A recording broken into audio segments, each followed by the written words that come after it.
Dear Heavenly Father, we thank you for this glorious day. Thank you for our gathering this morning, and we're getting the new year going in person after we had a good introduction to the year last week on bias within us. It was an interesting presentation, Lord, and keep us focused on what those biases might be and how we deal with them. Also, Lord, we ask that you be with us as we go through the presentation today, view it, keep open minds, help us to know how we should react to caring for your world, whatever that may be, and however we may contribute to the care of the world that you have given us to live within and to take care of.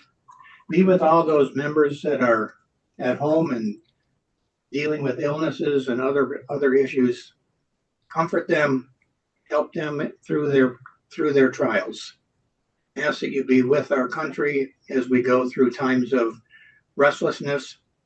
Ask that you guide our leaders, guide the leaders of all the different world countries to search for the best way to find comfort and peace amongst us as we're all one. Guide us in this way, Lord. Amen. So, Anne, without any further ado, if you would take over and introduce our speaker and the program, and looking forward to it. Right, thank you, Tim. All right, good morning to everyone. I'm Anne Jakes, a member here at Westminster, and although my badge says elder, I think I've just got to surrender that because I'm just coming off session, which is very sad for me, but a great experience to be on session. You become younger. Many of my friends tell me that. I'm actually chair of our Care for Creation Committee here at Westminster. You heard Minute for Mission from Anne Colby-Cumming last Sunday, if you were there. So just in that vein of trying to think about how do we care for creation, I'm delighted to introduce Kathy Cook. She is the lead of the Food and Water Watch for Pennsylvania. That's a non-profit that advocates for solutions to the most pressing food, water, and climate problems of our time. And Kathy is a member of Paoli Presbyterian Church and has been connected with us through our Care for Creation group. So we're delighted to introduce her. She's going to show the movie, and then we'll have some time for discussion. So yeah, thank you, Kathy. Thank you for letting me be here, and I'm not going to bore you with a speech. Basically, we will look at the movie. I had to pass out, and then I want to talk to you about what you can do to help us. Food and Water Watch is an advocacy group. We're not necessarily Democrat, Republican. We try to make sure that the legislators that we advocate for are environmentally friendly and will work to make a better environment. So let's watch the movie, and then maybe we can just have a little discussion afterwards. Thank you.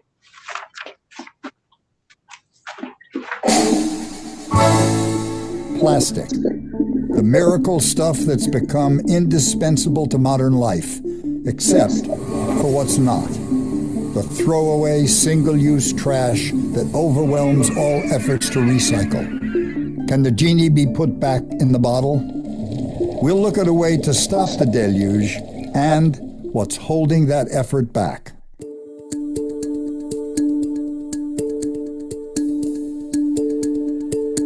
Funding for this program was provided by the Park Foundation, the Tikkun Earth Fund, the NGA Family Foundation, Del Mar Global Trust, the Community Foundation for the Alleghenies, Heinz Endowments, the Constance Hoge and Richard Neal Charitable Fund, the Society of Educational Journalists, and Molly O'Ross.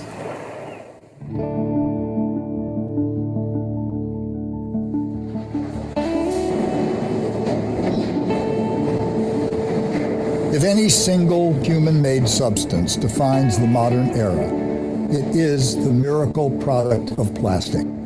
It benefits our lives in so many ways, from cars to computers to phones, to a world of durable goods, even the clothes we wear.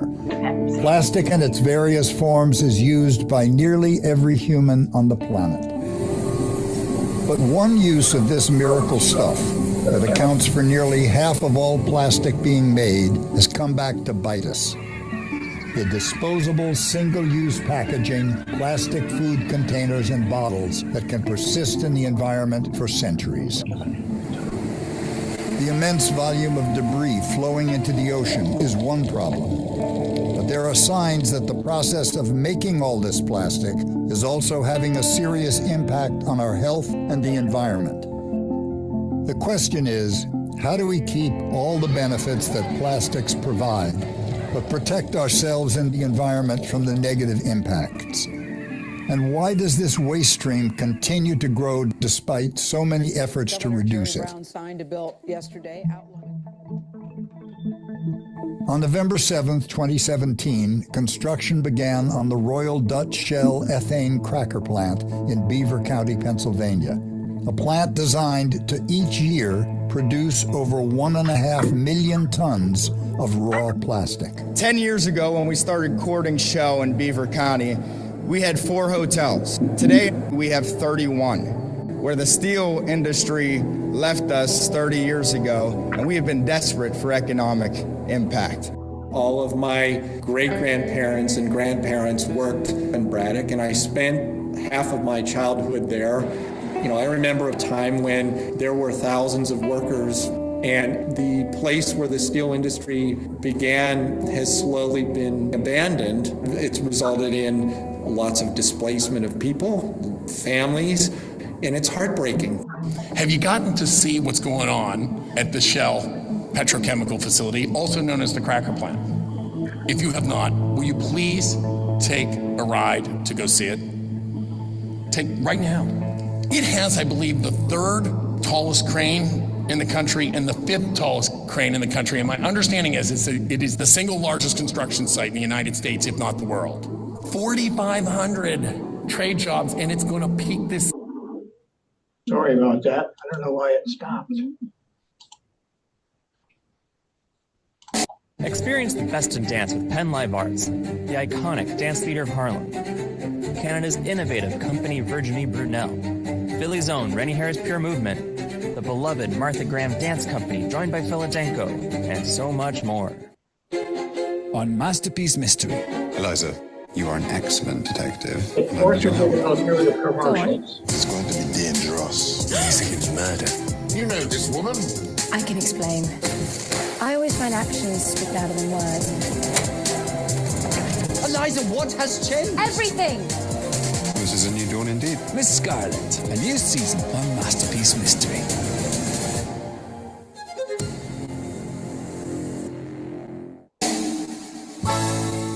Plastic. The majority of state lawmakers vote. Crane in the country and the 5th tallest crane in the country. And my understanding is it is the single largest construction site in the United States, if not the world.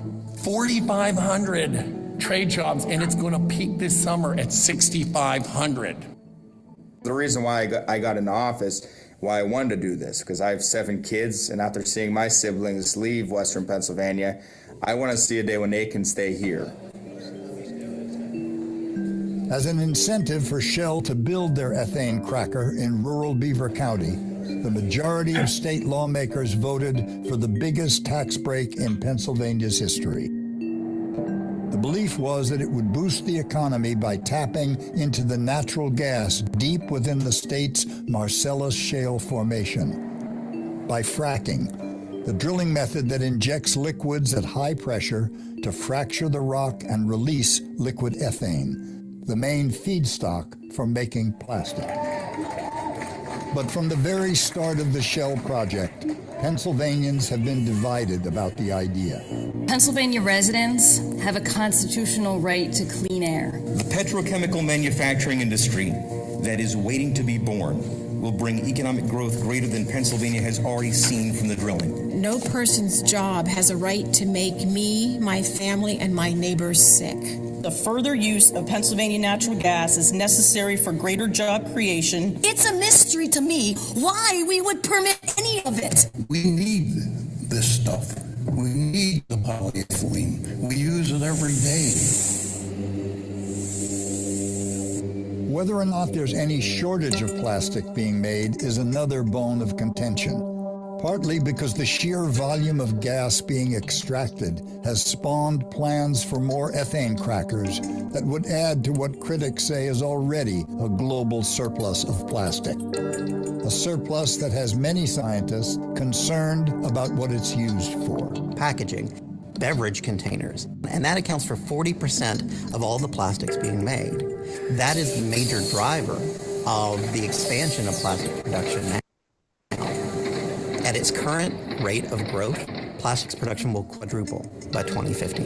If that happens, then by 2030, which is when the IPCC tells us we need to cut global emissions nearly in half, plastics alone will be producing as much greenhouse gases as 291 large coal-fired power plants.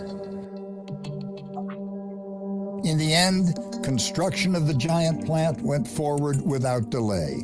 But debate over the government's embrace of the project continues, in part because of the state's industrial past. Why leadership would want to go back down that path again. After living through the displacement and the toxic cleanup and the economic struggles, we will be subsidizing the wrong thing.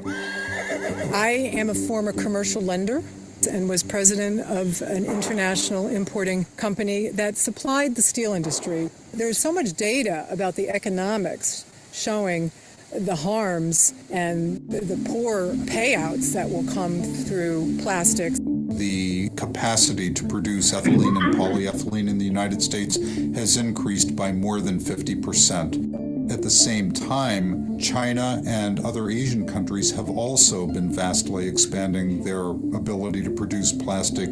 There is way more capacity to produce plastic than there is demand right now. And so the long-term prospects of success financially of this strategy aren't good.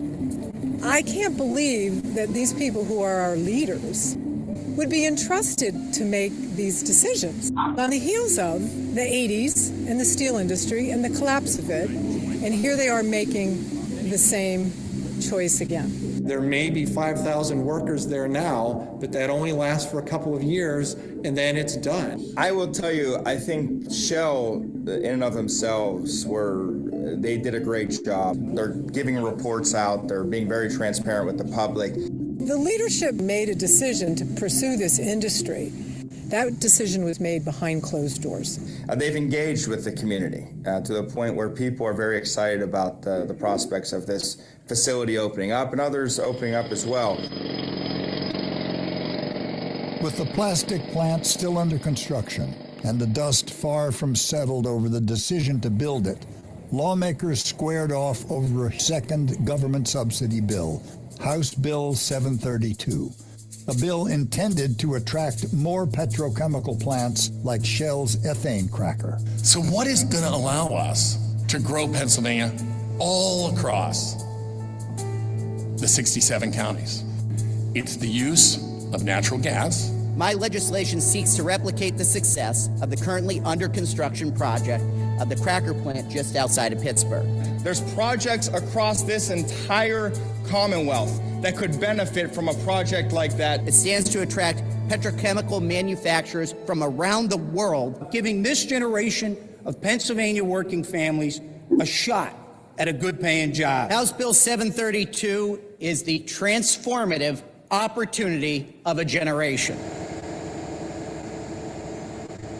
The natural gas industry is a great thing for our environment. The footprint that a natural gas pad has, as opposed to a coal mine or strip mine, is dramatic. It was an opportunity to not just, create the energy, but manufacture products based on and used with those building blocks, those petrochemical building blocks.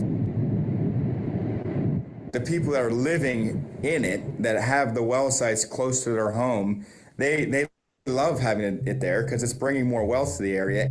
We currently have 32 well pads around our home. We have compressor stations, pigging stations, residual waste ponds, residual waste tanks. There is no way for us to get away from this. My two youngest seem to have the most impacts just because they're younger, nosebleeds. They've all had skin issues. My third son has the worst impacts. He had raging nosebleeds, and he would have them 2 and 3 times a day, and he would get pale. I realized, like, oh wait, I can't keep the windows open at night because they were all fracking. This is indeed a handout to the petrochemical industry. Other industry can help our economy, can help stabilize our state. Not an industry that has been harmful is still harmful. Heated debates over subsidies for the gas and petrochemical industry center not just on jobs, but what kind of future and quality of life the development leads to. And you know what happens if we don't do this tax credit? These jobs aren't created, these investments aren't made, and the Commonwealth gets zero. When you're looking for a job to support your family, you don't care about Republican or Democrat. You don't care about a tax incentive or anything. You care about you have food on the table. It's not just about putting food on the table. It's about creating good jobs that don't make workers in our community sick or unsafe. It's not an either-or situation. And for decades, this state has had to make that decision. So I had to leave my Ivy Tower and drive quite a distance to see really what HB 732 is affirming, which is doubling down on frack gas. And what I learned, among many things, was that people of that area in Susquehanna County, they didn't drink their own water. They had bought into fracking when it came to their county. They believed it would be a boon for their economy. They believed that it would bring high-paying jobs, family-sustaining jobs. Several years later, the folks who I spoke to, they got cancer, rare cancers. Far from the state capitol, opinions are just as divided.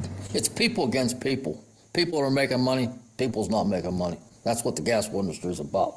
They're not drilling here now, but once they open that cracker plant, they're going to drill in here again. Some people did make money, but to what cost? It impacts other people that are getting no financial benefit. They've polluted our air, our water's toxic every single quarter. They try to normalize everything so that people think it's okay, and it isn't okay.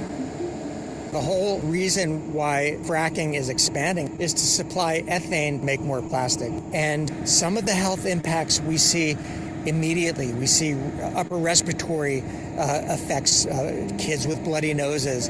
Also, there is a cancer crisis in southwestern Pennsylvania. People who live here, physicians, parents, we are all concerned that fracking may be to blame for this spike in rare childhood cancers.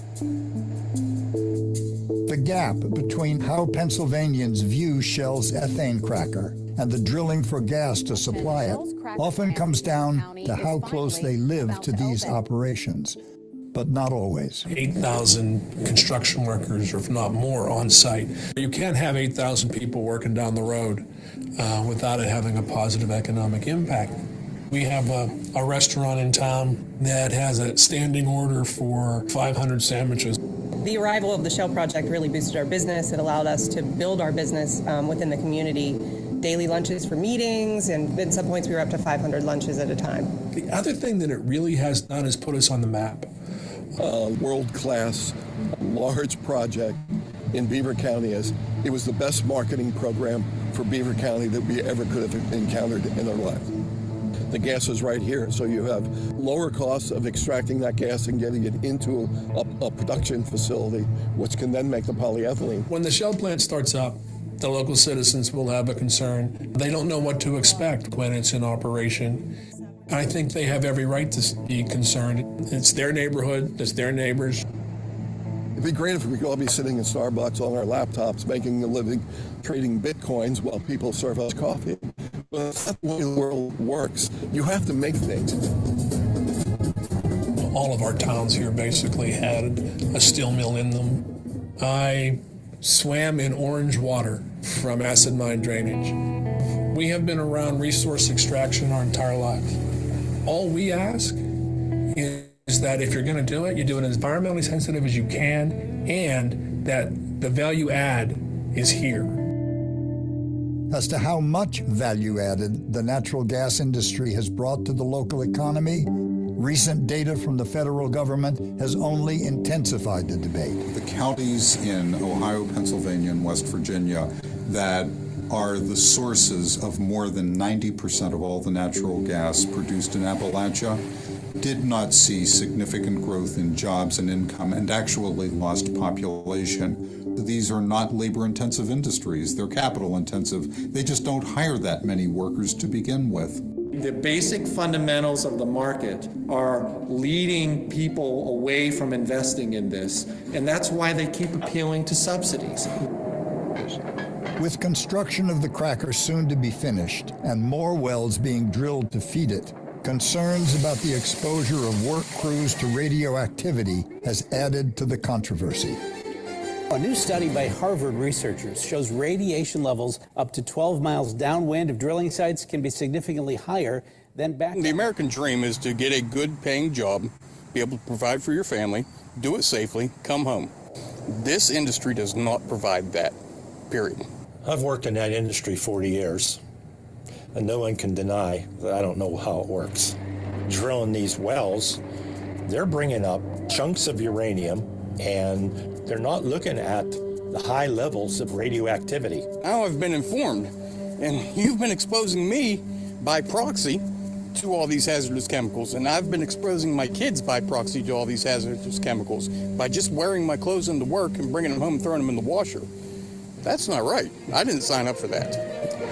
After 6 years and more than $6 billion to build, Shell's ethane cracker plant is finally up and running in Beaver County. With the Shell plant built and making plastic, hope remains that it will bring the economic renaissance that politicians promised. But with thousands of construction workers now laid off and a noticeable dip in local commerce, there is also uncertainty. I got to see this thing from start to pretty much finish, and I got to see what was here prior to the cracker plant. It's kind of like renovating a house, right? They came in, they took something old, and they made it new. It's going to bring a lot of jobs, a lot of money to the area. The economy is going to be boosted, so again, it's all good.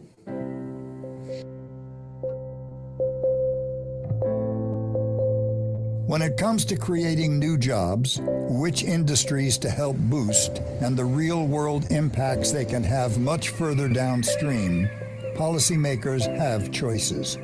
Pennsylvania has been long known as the energy capital of the world. And in renewable energy altogether, we do have about 10,000 jobs. And that's pretty remarkable when you think about only 0.5% of our energy comes from solar in Pennsylvania. Think of the money and the billions and trillions of dollars they're dumping into the oil and gas industry. Why haven't we even thought about putting just a little bit of that money towards solar power, towards wind power? Why haven't we thought about renewable resources? I mean, that's a freaking no-brainer. Those technologies have now been proven, and they're some of the fastest growing technologies in the world. The number of potential jobs associated with clean energy technologies and businesses like energy efficiency would dwarf the number of jobs that are currently provided by the natural gas industry and the petrochemical industry.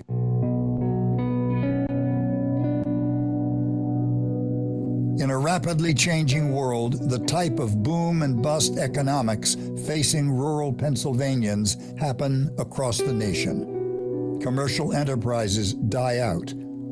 People need new livelihoods. Industries compete for government support. And as in Beaver County, the decision of which to support is subject to political influence. Decisions that have long-lasting impact. Roughly 150 petrochemical plants line the banks of the Mississippi River from Baton Rouge to New Orleans, known as Cancer Alley. When we know better, we have a responsibility to do better.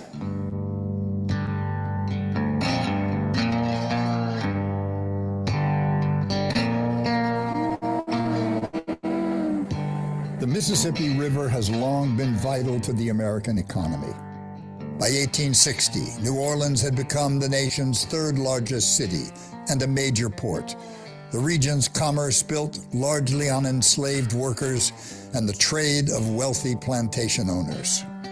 But with the end of the Civil War came change.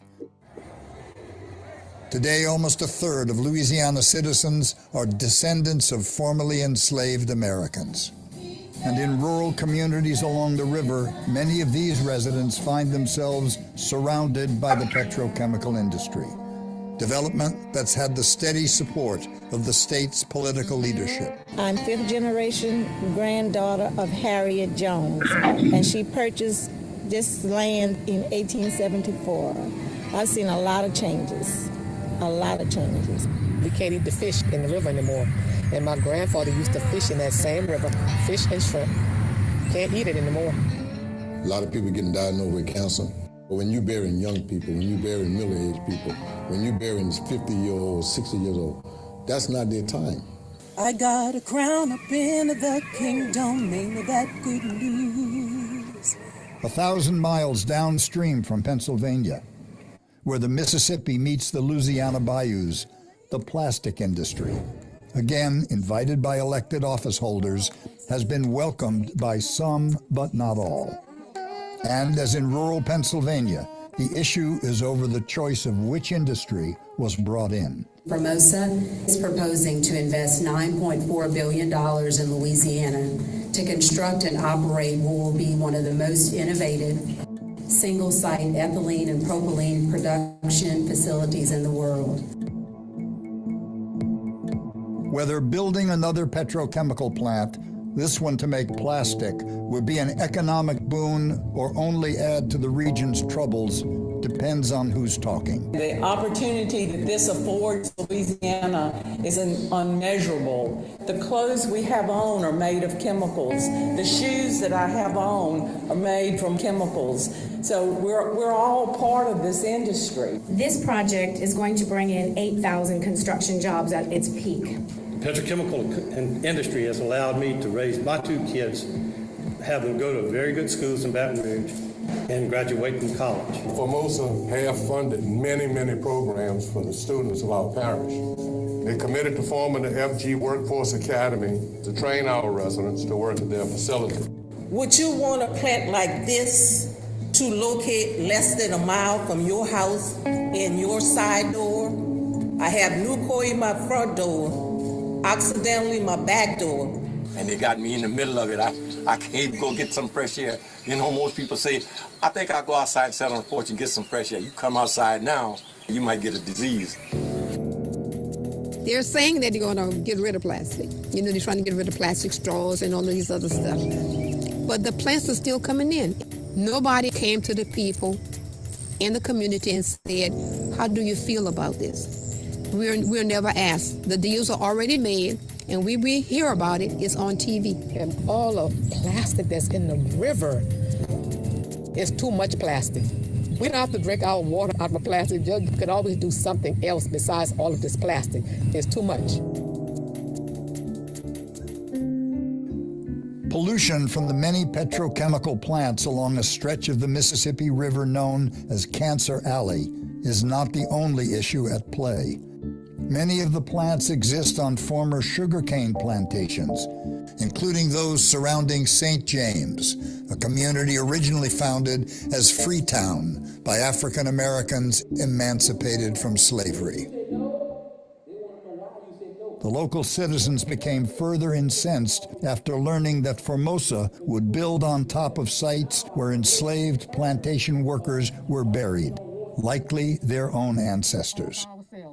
But it's the growing loss now of family members and neighbors and fears for the health of their children that has them filling meeting halls at public hearings to stop the Formosa plant from being built. I wish they had one of you women up there, and I think we would stand a fair chance. Because women, they think about their children and their grandchildren and what do they really want.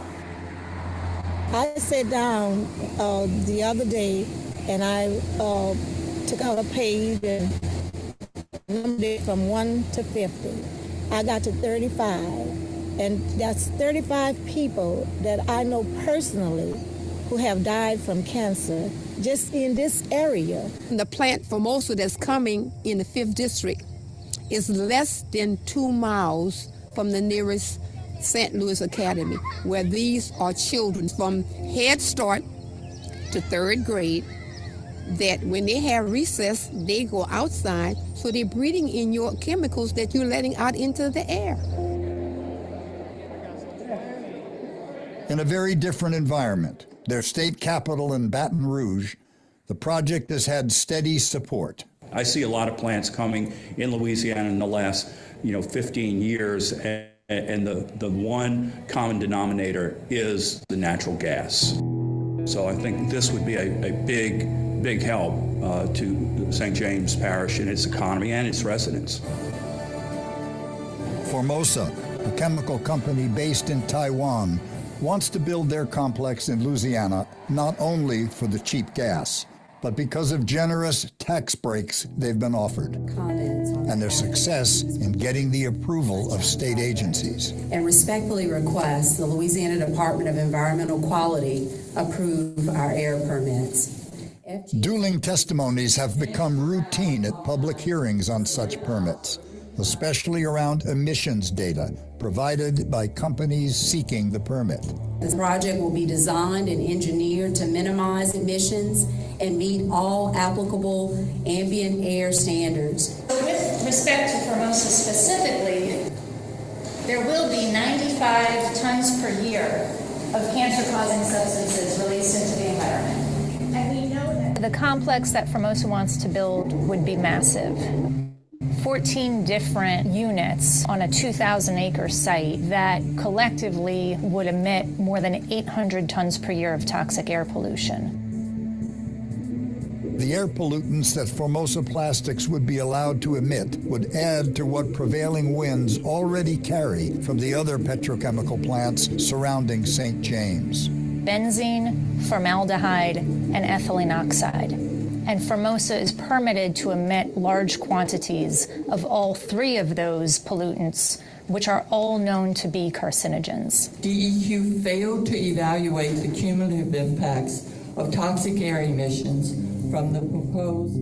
Wilma Subra is a chemist and a recipient of a MacArthur Genius Award, whose expert testimony is sought worldwide on the health effects of chemical emissions. Frequently, I'm fighting a lot of the industry people, and frequently the local people in the area work for those industries.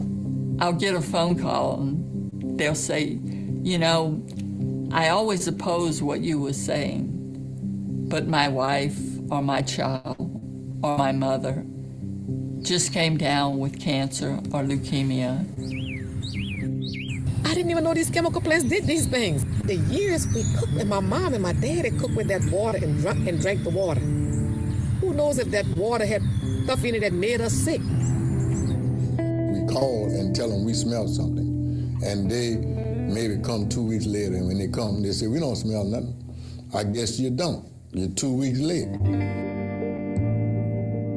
In 2019, in addition to a $1.5 billion tax break being offered to Formosa Plastics, further support for the petrochemical industry came in the form of House Bill 510. House Bill 510 authorizes facilities regulated by DEQ to conduct voluntary health, safety, and environmental audits. I know there's a lot. The bill would allow petrochemical facilities, including the proposed Formosa Plastics complex, to voluntarily self-audit certain pollution events, keeping them confidential, and face reduced penalties from the state's Department of Environmental Quality, the DEQ. This opens the door for abuse more than opening things up. Because what is being done in these facilities that affect the people that live around them, they need to know what's going on.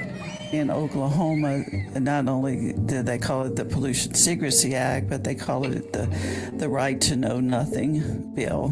And the citizens are not going to have this information available to them. It opens up so many avenues for abuse.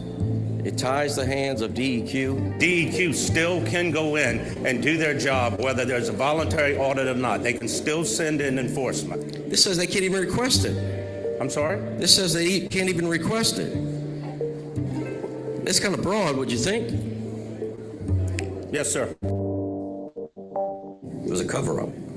The concern for me was, how do you know these plants are going to do the right thing? They're a powerful group. I mean, they have a lot of money, and there's a lot of the representatives are from that industry. and they have a natural instinct to protect their bread and butter. You know that my overall concern is for the safety of our and the health of our residents, and anything that compromises that is a problem for me. And I understand that. You and I have had conversations at length in committee. We've had lengthy conversations about water and air, right? And I agree with you on your water. You agreed with me the other day, and so you want me to agree with you now? Is that what you're saying? Well, that would be nice if you would reciprocate that. I don't know about that, McFarland. Self-reporting, I mean, how frequently does that really work? If it's a matter of lives over dollars, I'll take the lives every time. My name is Tyler Gray, and I'm the president of the Louisiana Mid-Continent Oil and Gas Association. Tyler Gray is among the many lobbyists and legislators who attend the industry's annual Oil and Gas Day event right outside the Louisiana State Legislature. Families are invited, speeches are given by politicians vying for the industry's support, but it's inside the Capitol where the real work gets done. Reality was overly broad, and that there was... Seated beside Representative Stuart Bishop, who introduced House Bill 510, is Tyler Gray. And the oil and gas industry he represents is a top contributor of election campaign money to Representative Bishop and to many other of the state's legislators. Most of the attention on corporate donations in the political process focus on corporate donations at the federal level, in part because those are much easier to track. But in fact, when you look below the surface at state and community levels, those corporate donations don't go away. They just get more and more focused, and they have a bigger and bigger impact. Then in August of 2021, residents of St. James Parish celebrated news that Formosa's permit to build was being suspended, a ruling considered temporary by Formosa and the policymakers who championed the project. Yeah, I mean, obviously, there's some challenges. They've reopened the permitting process with the Corps of Engineers, and certainly that's going to delay. A year later, the delay was further extended when a district judge revoked Formosa's air permits on grounds of environmental justice, a decision that was later overturned in favor of Formosa, adding more uncertainty as to when and where the plant might get built. We keep buying plastic, using plastic, so the question is, are they going to make it here or elsewhere? There's no question that plastic is crucial for many things we need, and that the industry can provide jobs for some. But given there's a global oversupply of it being made with serious pollution involved, St. James residents wonder what's going on in their government. Our officials have voted, not just this plant, but have voted 3 more plants in already. And I feel that enough is enough. Article 9 of the Louisiana Constitution states that the Louisiana government and everybody that worked for it, number 1 priority is to protect the people. That's right. As the former commander of Joint Task Force Katrina and the commanding general of the U.S. 2nd Infantry Division, Russell Honoré is known to the people of Louisiana. I spent 37 years in the Army helping to defend this country.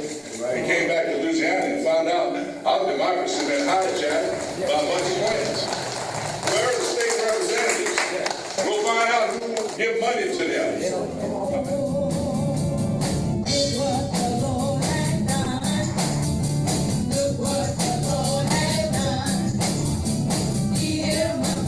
I'm not going to be silent anymore. I'm not going to watch my community just be annihilated, and people are saying, oh, there's jobs, there's people livelihoods. We don't have to have that industry to have a livelihood. I think it's all about money. I think money play a big part in them letting this industry come in here.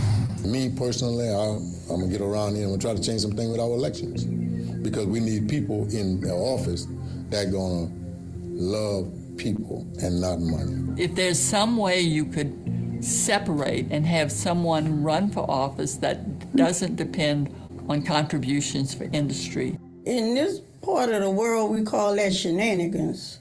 It's definitely going on.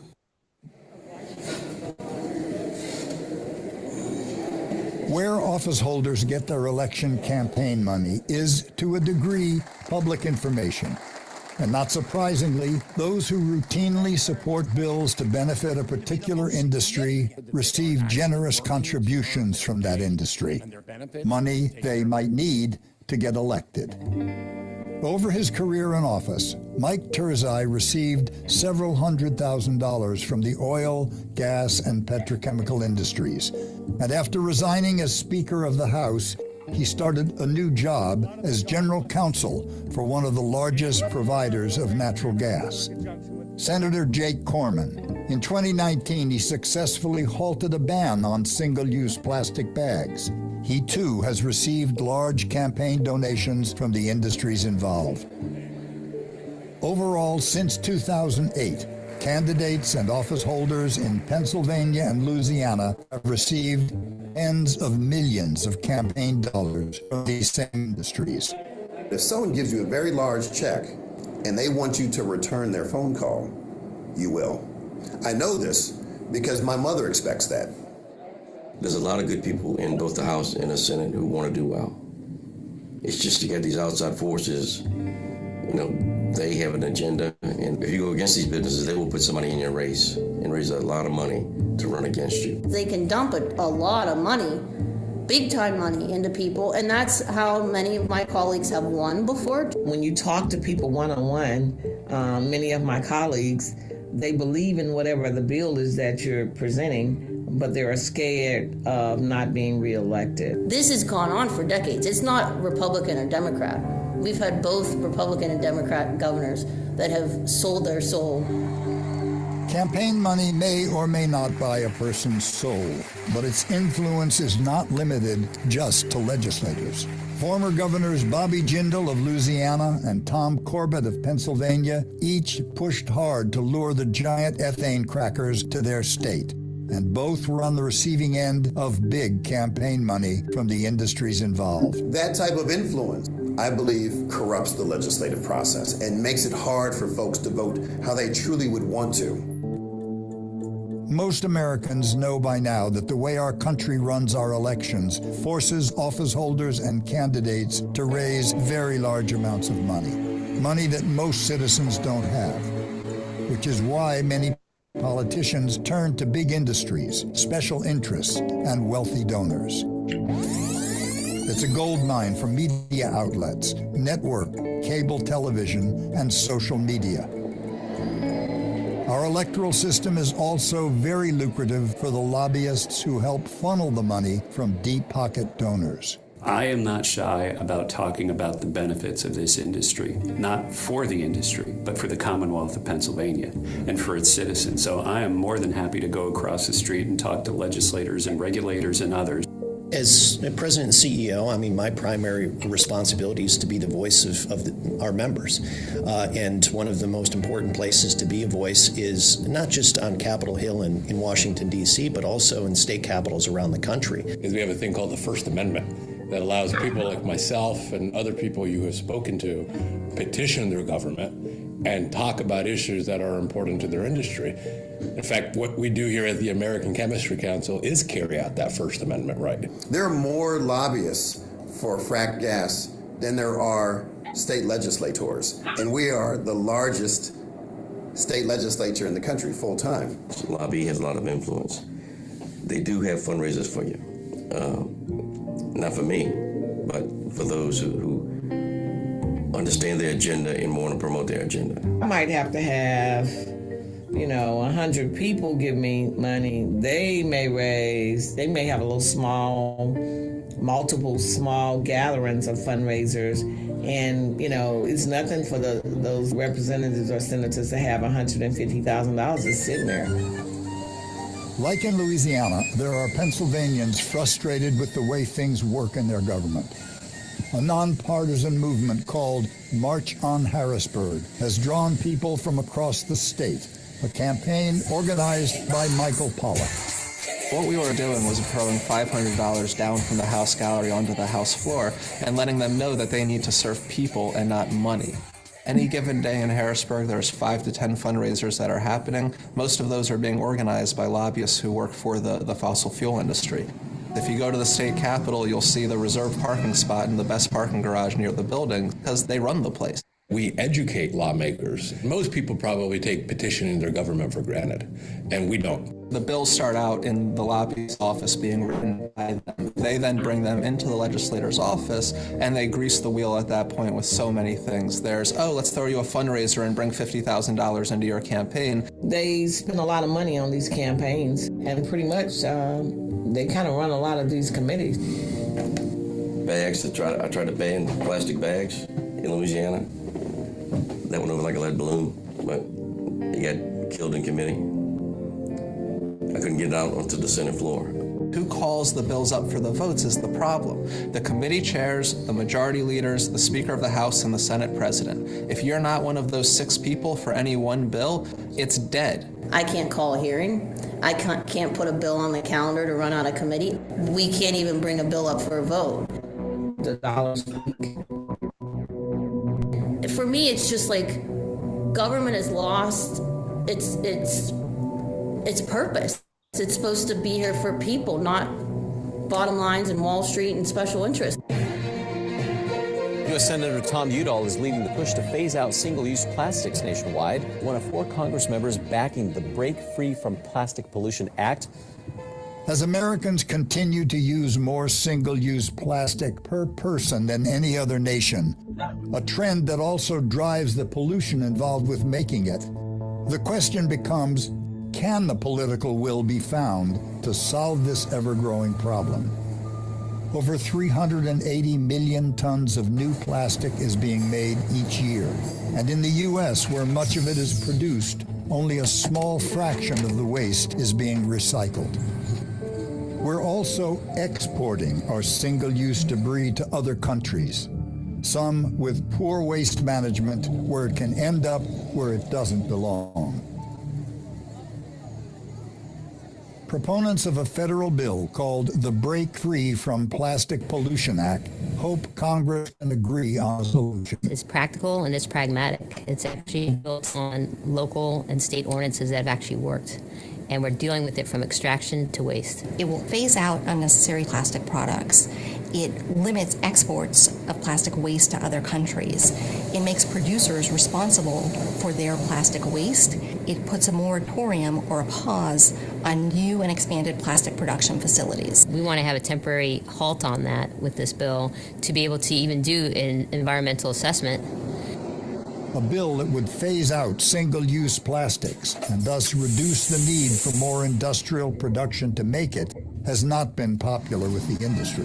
It will risk nearly 900,000 jobs and put nearly $400 billion of economic activity at risk. What you see in this bill is it's more of a punishment tool on businesses, on consumers. It is trying to change behavior through punishment. Rather than pass laws to regulate plastic production or phase out single-use products, the industry points to a technology they call advanced recycling. Take used plastic that has been discarded and really break it down to raw material that can be used again to make new plastics. It's heat, it's chemical recycling. So what you're doing is essentially reversing the process. Not all scientists believe that chemical recycling is the answer. What they do is they take the plastics and they cook them up and gases come out. The problem is that these approaches can also make contaminants, and some of those contaminants are toxic, particularly when you have a chlorine-containing plastic in the feed where it's almost impossible to keep it out. Chemical recycling is part of the growing debate over this bill that would phase out single-use plastic. Currently, only 0.26% of the plastic waste is handled by this technology, and the plastics industry has suggested they want to have 150 plants in the U.S. that would only handle 5%. Mr. Hartz, what do you say to that? Without being flip, any innovation has to start somewhere. Low-flow toilets, when they started, had to be produced at small volumes to get to larger ones. If you look at the whole world, we're making on order 500 million tons of plastic. And so the number of these facilities you'd have to have one on every block to We have to stop making plastics that we don't need and inventing uses that we don't need for these plastics. There's a lot that we don't know about plastics and health. But there's a lot that we do know, particularly about the chemicals that are in plastics. And that's what I'm going to be talking about. Pete Myers is a world-renowned expert on the health effects of chemicals that cause endocrine disruption, chemicals that can enter our bodies from a number of sources, including plastic. Plastic is something of a paradoxical material because it allows modern civilization. We get wonderful services from plastic, but more and more we realize that there are chemicals essential to most plastics that are made today that leach out and cause human health problems. Endocrine disrupting chemicals, they hack hormones. And when something disrupts that process, it sets in motion a series of problems that can play out over the lifetime of a fetus if they're exposed in the womb, or they can also affect adults depending upon where they are in their life stage. This is a list of today's hormonally related diseases. Part of the Break Free bill would mandate that packaging be redesigned to reduce the need for plastic, and that toxic additives be eliminated where plastic is needed, and that the plastic used truly be recyclable. It's estimated that each of us consumes in our food and in the air we breathe, the water we drink, the equivalent of a credit card worth of plastic every single week. And so think about that of your children consuming those, if you will, 52 credit cards a year and all the chemicals that are embedded in that plastic. The bill, after gaining support in the House of Representatives, became slow to draw attention in the Senate, which proponents say is due to the steady stream of industry lobbyists who visit the lawmakers. What it's missing is there's a recognition of how vital plastic is for society. I would even argue that the lawmakers who support that legislation are probably a little tone deaf today. One of the lawmakers who supports the legislation is Jeff Merkley. We all have around the Capitol, we have these blue baskets like this one. And it says we recycle.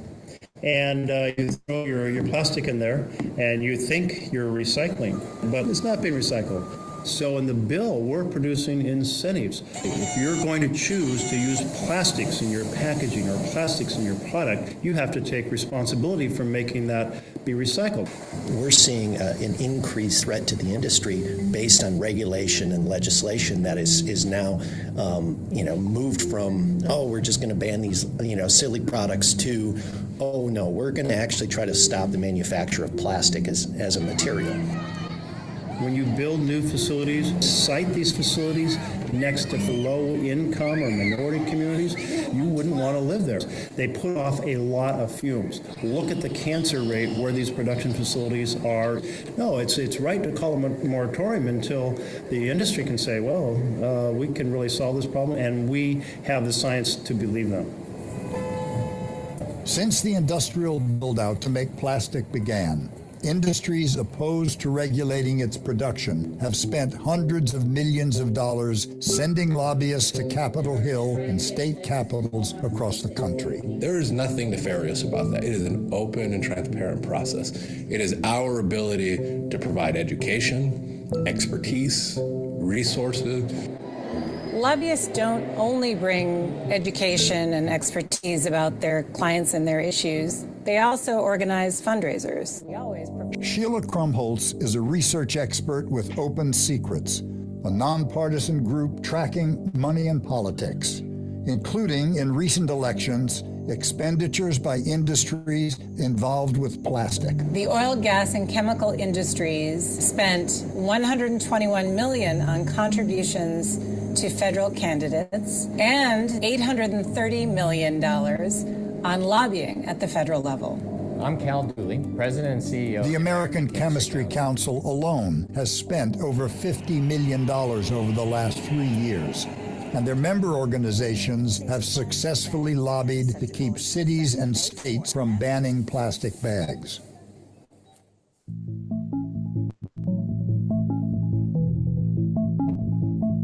Because of the immense influence of election campaign money on lawmakers, Pennsylvania, Louisiana, and Washington, D.C., proponents of stronger measures to curb plastic pollution believe the problem is likely to grow worse, despite so many localized efforts to reduce it.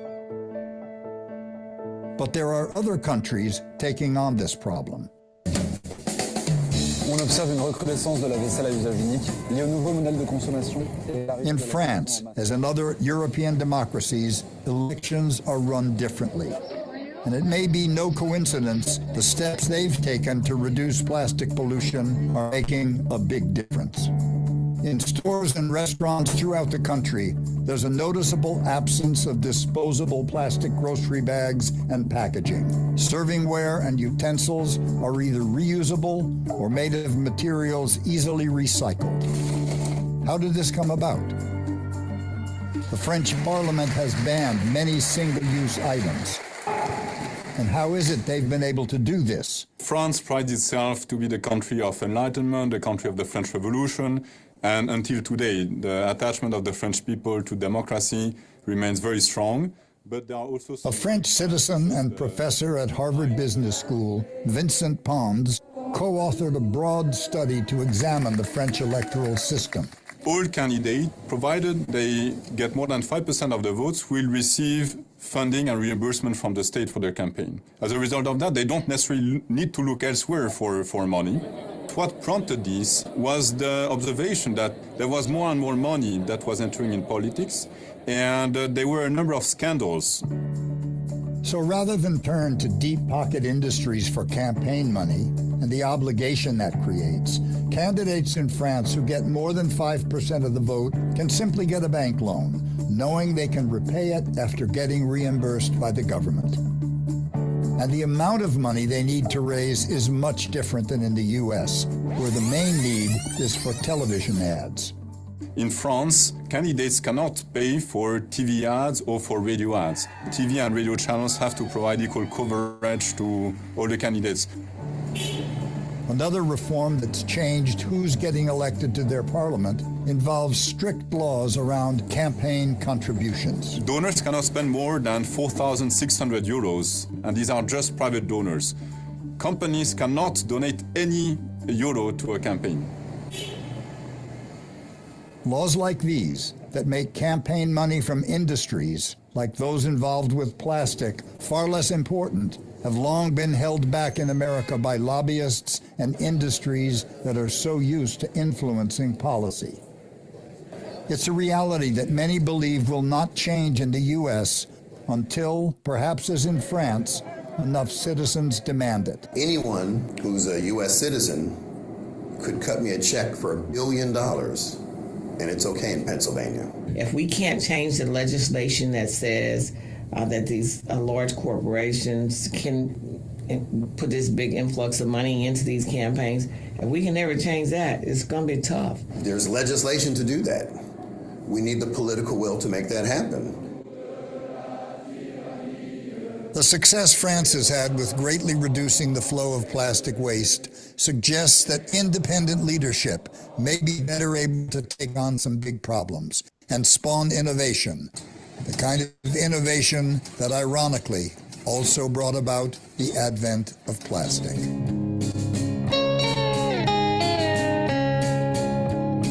Let's go upriver to a time before elephants in great number were cut down by the score. Victorian peoples in their sporting halls used their ivory tusks for billiard balls. Along came an inventor who mixed oil and gas to save the elephants from their dreadful past. And plastic was born, he answered the call. The future looked bright for us all. Upon the banks of the river, machines they crank out plastic doodads and what's-its, both dainty and stout. So many fine products that make our lives grand. It's the single-use stuff that's got out of hand. Into the ocean, plastic garbage it grows. Majestic sea creatures eat the junk we've disposed. The fishermen at the markets sell the catch to us all. Dinner is served, plastic surprise. Time once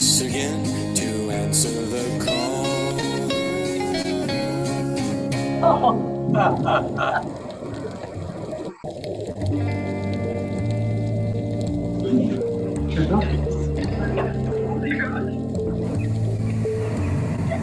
more information, visit singleuseplanetmovie.org.